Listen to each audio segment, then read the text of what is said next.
А в Высоковске женщин 8 марта пригласили на вечер у камина. Музыкальные вечера в городском клубе давно стали традиционными и полюбились не только высоковчанам, но и гостям города. В честь праздника звучала музыка 70-х-80-х годов прошлого века.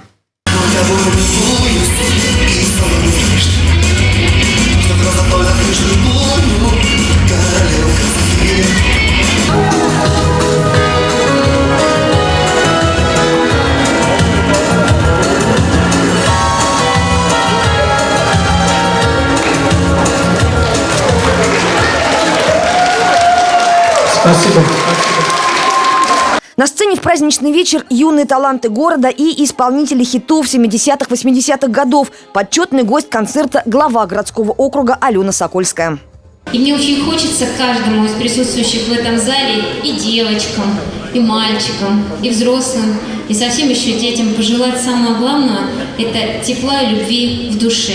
А когда в душе тепло, светло и есть любовь, когда живет любовь в твоей душе, ты не сможешь, ты не способен на плохие поступки.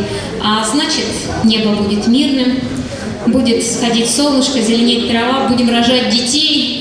И, конечно же, будем просто жить и радоваться этой жизни.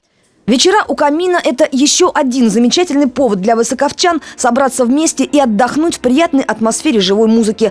А с наступлением теплой погоды формат немного изменится. Поклонники творческих вечеров будут встречаться на набережной у Холодного пруда. И называться вечера будут иначе – у костра.